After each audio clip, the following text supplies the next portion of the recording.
teman-teman media. Saya senang sekali sore ini bisa menerima teman-teman dari Aquatic Indonesia dan A-Stream yang beraudiensi untuk membahas event sports tourism yang akan dilaksanakan 13 hingga 15 Juni tahun ini. Ada dua event yaitu A-Stream dan 12 Asian Open Water Swimming Championship yang akan diselenggarakan di Bali, dan ada satu lagi destinasi mungkin akan diinformasikan lebih lanjut. Saya persilakan Bapak Harlin untuk menyampaikan detail tentang acara. Terima kasih. Terima kasih. Pertama-tama saya mengucapkan terima kasih pada Bu Menteri dan jajaran Kementerian Pariwisata atas support kepada PT Aquatic Indonesia dalam penyelenggaraan 12 Asian Open Water Swimming Championship dan juga A-Stream Open Water Series.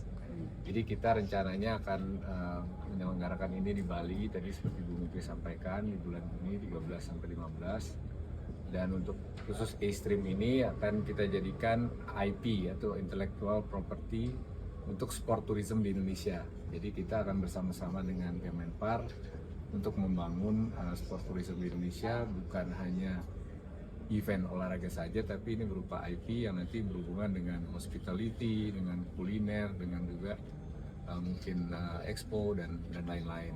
Jadi kita ingin mengangkat budaya dan kekhasan dari daerah-daerah yang indah yang bisa dijadikan tempat untuk sport tourism.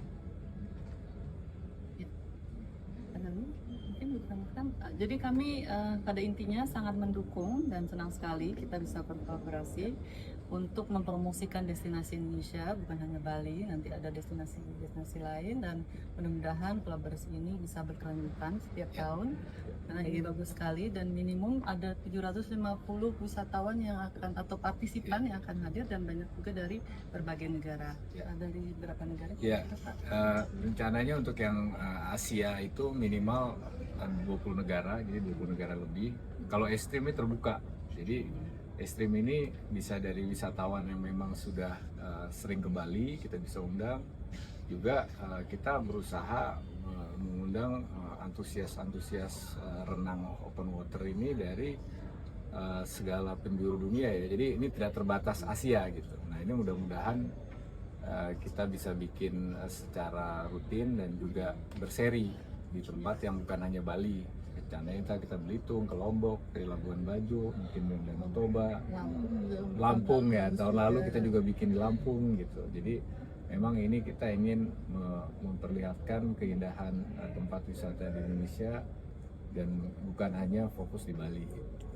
Mungkin Pak Harlin sedikit harapannya dari pertemuan ini, mengingat juga kan potensi olahraga OS untuk sport tourism juga begitu besar, seperti apa Pak Harlin? Ya, saya berharap, saya pertama-tama tentu saja terima kasih nih Kemenpar sangat mendukung, dan kita ingin supaya event ini berkelanjutan gitu. Kita pengen setahun minimal 2 kali, syukur-syukur tahun depan bisa 3 kali, dan ini kita berharap bisa mengangkat bukan hanya olahraganya saja, tapi juga misalnya di daerah tuh UMKM-nya, mungkin juga nanti kita dapat perhatian infrastrukturnya, kemudian ya nanti kita berharap wisatawan itu bukan hanya menikmati olahraga, tapi bisa juga spending di tempat itu gitu. Nah itu bisa tercipta ekosistem sport tourism yang bagus dan berkelanjutan. Ya, tentu kita koordinasikan juga UMKM-nya Pak ya, UMKM kuliner, aircraft, dan juga culture, misalnya penari dan pemusik juga kita bisa fasilitasi untuk meramaikan.